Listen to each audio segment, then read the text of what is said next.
Who did this to you? Two girls ambushed us.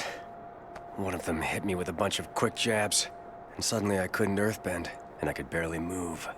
And then she cartwheeled away. Ty Lee. She doesn't look dangerous, but she knows the human body and its weak points. It's like she takes you down from the inside. Oh! Yes? What you just said. That's how we're gonna take down the drill. The same way Ty Lee took down all these big earthbenders. By hitting its pressure points. We'll take it down from the inside.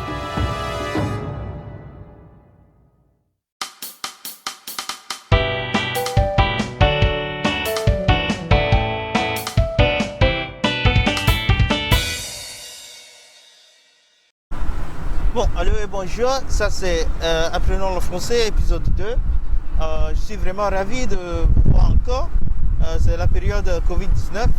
N'oubliez pas de laver la main et si vous sortez de porter quelque chose comme ça, maintenant, si vous sortez sans ça, vous avez problème avec l'État. Donc, ouais, on a fini avec l'introduction. On va commencer avec notre leçon aujourd'hui et c'est 10 astuces pour une meilleure rédaction. 10 tips for better French writing. On va sauter là-dessus tout de suite. Allons-y. On va commencer avec notre premier tip. The first tip. Écrivez des phrases simples. Oui. Une phrase commence avec une lettre majuscule et termine avec un point. Maintenant, si vous voulez donner une idée, you want to give an idea, vous donnez cette idée dans une phrase. OK? Maintenant, les phrases ne doivent pas être compliquées. Tu as faim. Tu veux dire que tu as faim. You want to tell the world you are hungry. Il y a deux manières de le faire. Je suis affamé. I am famished. Ou bien, je suis extrêmement affamé. I'm extremely famished. Ou bien, j'ai faim. Deux mots. J'ai, J',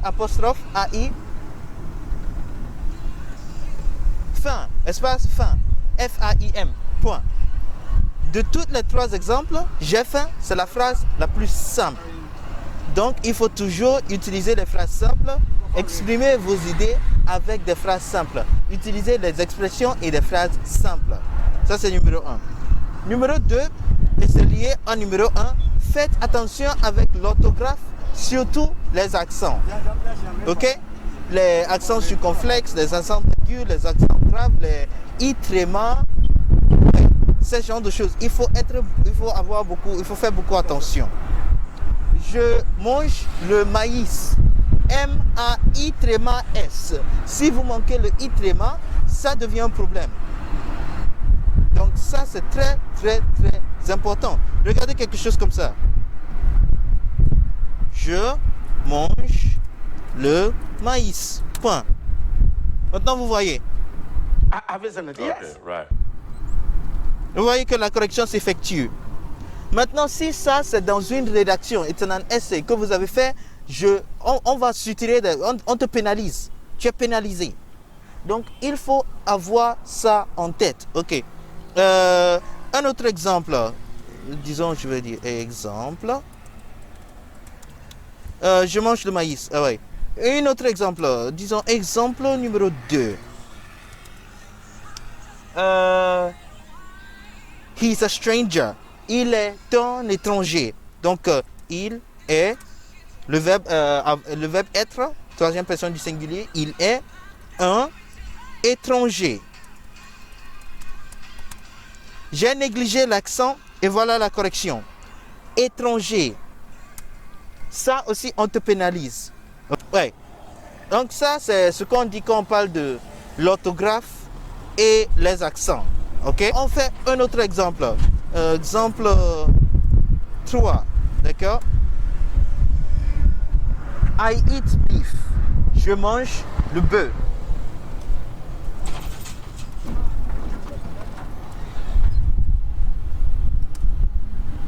Vous voyez, regardez ici. Regardez ici, regardez ceci. C'est très, très important. Le B O-E-U-U-F. Ça, c'est l'orthographe que j'ai donné. Mais ça, c'est faux. Regardez ce que l'ordi va faire. Vous voyez? Correction. Exemple numéro 4.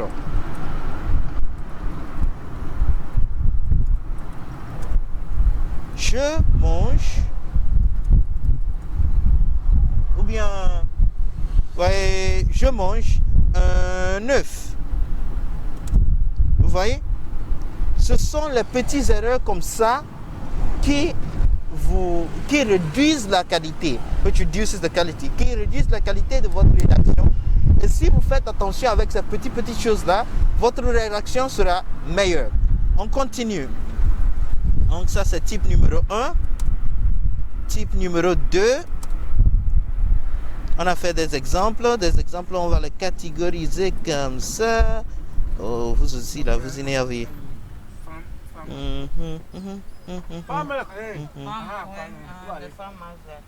Voilà, donc ce sont nos exemples.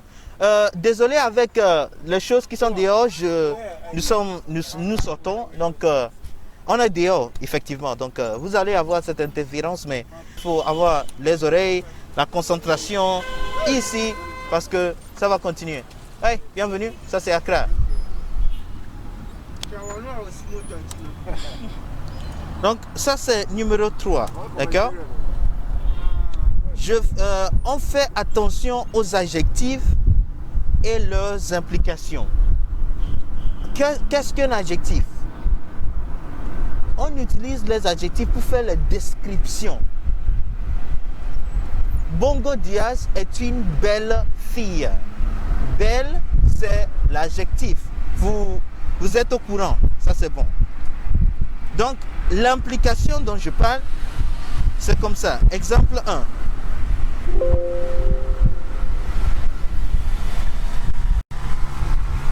Bongo Diaz est une belle fille.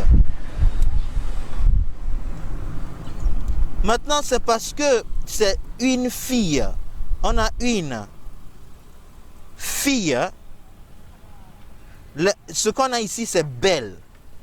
Parce que c'est une fille, because it's a female, on utilise l'adjectif belle. Si c'est un garçon, Nana Ke, exemple numéro 2, Nana Ke est un vilain. Vilain stands for ugly, by the way. Est un vilain garçon. Nana Ke est un vilain garçon. C'est parce qu'il est garçon qu'on utilise un garçon. Vilain, ici, est l'orthographe, c'est comme ça. Maintenant, disons que... Qui on va utiliser? Exemple numéro 3. On fait partie est une vilaine fille. Maintenant, c'est parce qu'elle est fille, on dit une fille. Maintenant, regardez l'orthographe de vilain. Quand c'est un garçon, il n'y a pas E à la fin. Quand c'est une fille, il y a E à la fin. Et c'est parce que c'est une fille. L'adjectif prend un E. Donc, c'est important de noter toutes ces choses, surtout avec les adjectifs et leurs implications. On va continuer maintenant avec la leçon, avec le type 4. Et le type 4, c'est utiliser les mots qui vous sont familiers. Cette fois-ci, je veux parler anglais parce que je pense que ce point est très important et vous devez comprendre ça de façon très très claire. La compréhension doit être nette. Listen, when you're writing, you need to use words which you understand. You need to use words which you are used to and you know how to use and can spell. You don't take words that you're not familiar with and go and make a mess of yourself on the paper. That's not how you do it. That is not how you do it. You work with the tools you are most familiar with to obtain the best possible result. In English, that's how you're going to do it. In French, that's the same script. There's no difference. Il est très important. It's very important for you guys to understand this. It's really, really important that you understand this. Just use the words which you are familiar with. Don't go and play any trapeze americano game. No gymnastics, nothing. Be simple, direct, with words you're familiar with, and get the hell out of there. Yeah, really simple. Très simple. Type 5. Simplifiez vos idées. Simplifiez vos idées. Always ask yourself the question. Demandez-vous cette question chaque fois. Qu'est-ce que je veux dire? What do I want to say? Qu'est-ce que vous voulez dire? Qu'est-ce que vous voulez dire?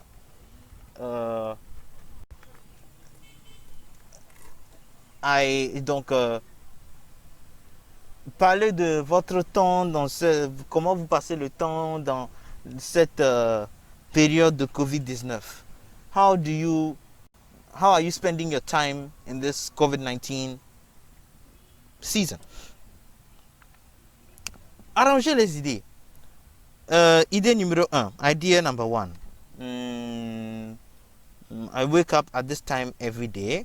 I brush my teeth. I engage in activity A, B, and C. Okay, so I play violin. I play violin for 6 hours, study for 7 hours, and with the rest of the time, I'm helping around the house. Is there anything you want to add? Let's see. Sometimes we go out. Okay, the family goes out.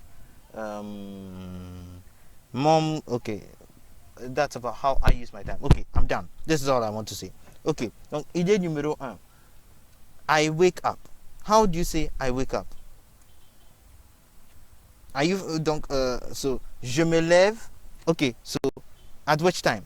Peut-être 6 heures le matin. So you will have to scheme your ideas, simplify them, and then use the simplest, most direct form of sentences. Let's say what it is you want to say in the simplest way possible. And you can only do that, vous pouvez faire ça seulement, si vous simplifiez vos idées. Une idée, une phrase. Je me lève à 6 heures le matin. Point. Je prends le bain. I go to the bathroom. Je dis bonjour à maman et à papa. Point. Donc, je prends le bain. Point. Je dis bonjour à maman et papa. Ensuite, je balaye la cour. I sweep the compound. Et je vais à la cuisine. Point. J'aide maman et papa avec la nourriture. On prépare la nourriture. Tout le monde mange et on prie. Après ça, je vais dans ma chambre. Okay. Something like that. Very simple, direct, one after the other. Ce que je dois dire aussi, c'est que vous devez apprendre comment utiliser les connecteurs logiques. I will do a lesson on connecteur logique. Je vais prendre une leçon pour faire le connecteur logique. Ensuite, et puis, après, avant. Things like these. So that tu peux avoir une rédaction dans laquelle il y a une suite logique. D'abord, to begin with, je me lève à 6 heures le matin. Et puis, je salue maman et papa. Ensuite, je balaye la cour et je prends mon bain. First, I do this, then this, and then this, and finally that. How to make your sentences, how to make your entire writing one coherent piece of one piece of sense, which is in a coherent manner. Donc c'est simple comme ça. Donc ça c'est pour le type numéro 5. On passe au type numéro 6. Il reste encore 4. Parlez le français pour réfléchir en français. Et c'est exactement ce que je fais avec vous aujourd'hui. You have to speak the language in order to be able to think in the language, in order to make your writing a lot easier and to make it a conversation between you and the subject matter or what you're supposed to represent on the paper, as opposed to you having to think and mechanically crank out what it is that you want to represent, okay? Il est essentiel chaque fois, donc quand vous commentez, when you're commenting avec cette vidéo, parlez le français. Quand vous m'écrivez, écrivez en français. Peut-être quand vous voulez envoyer une question, faites une vidéo de vous-même en train de parler le français et je vais corriger. Tout ça là va vous aider à avoir cette capacité, pour avoir l'orientation. Comment les Français pensent? You think the way French think. you write the way French write. When someone who is either a native French speaker or someone who knows the language reads your paper or reads what you write, they understand you on a very intrinsic level. Avec un audience. Okay, right. Et c'est ça l'avantage de cet exercice-là, de parler le français pour réfléchir en français. Ouais, numéro 7, ça c'est un peu... Je ne dois pas parler beaucoup. Lisez beaucoup pour avoir un vocabulaire enrichi et des expressions diverses. Si vous allez écrire bien, vous devez avoir un arsenal de vocabulaire et d'expressions. Ça c'est ordinaire. Ça c'est pas la magie, ok? Ceux qui savent bien écrire, ceux qui écrivent bien, ils ont toujours beaucoup d'expressions pour montrer beaucoup de choses. They have an entire bank of expressions and vocabulary with which they can always put their message across in an effective manner. How you get there is by reading. There's no way to go around it. We mentioned this in our last lesson, and I'll mention it in this lesson, and perhaps every other lesson after that. There's no going around it. C'est une leçon très simple, une leçon directe, une leçon qui est là. Mais excusez-moi, je suis en train de faire quelque chose ici. Merci. Donc, je vais continuer avec la leçon. Il y avait une petite interruption, je dois continuer. Voilà. Chaque fois quand je fais mes leçons, il y a des interruptions. C'est bizarre. La leçon ancienne, on a eu des interruptions avec les enfants qui parlaient là-bas. Chaque fois, hein? Chaque fois, je vous dis. En tout cas, que faire? C'est la vie, on continue. Donc, ouais, ça là, il faut le faire. Si vous voulez des textes, je vais faire un arrangement pour vous envoyer des textes par email chaque semaine. Je vais travailler là-dessus pour voir comment vous avez une interaction avec le français et comment vous comprenez ce qui est écrit, ce que vous lisez et comment vous pouvez exprimer vous. Comment vous pouvez vous exprimer, désolé. Type numéro 8, utilisez les questions pour formuler vos phrases. Ça, je vais parler un peu d'anglais.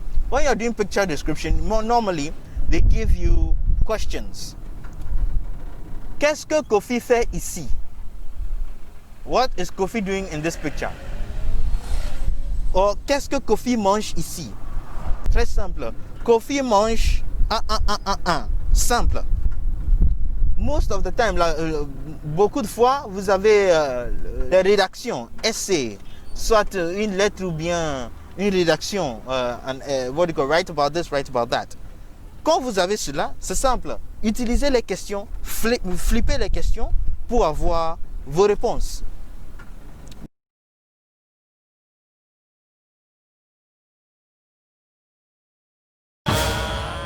Come on, Brace, budge! This is bad. Really bad. We're putting everything we've got into busting these braces, but it's taking too long. Maybe we don't need to cut all the way through. Top has been teaching me that you shouldn't give 100% of your energy into any one strike. Sokka, take a fighting stance. You've got to be quick and accurate. Hit a series of points and break your opponent's stance. And when he's reeling back, you deliver the final blow. His own weight becomes his downfall. Literally. So we just need to weaken the braces instead of cutting all the way through. Then I'll go to the top of this thing and deliver the final blow. And boom! It all comes crashing down.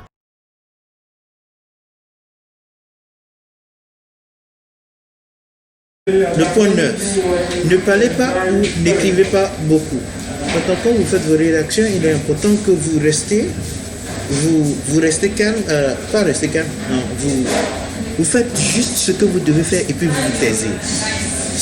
Quand vous écrivez plus que nécessaire, vous augmentez la chance que vous faites beaucoup d'erreurs. Ok, et ça ne vous aide pas.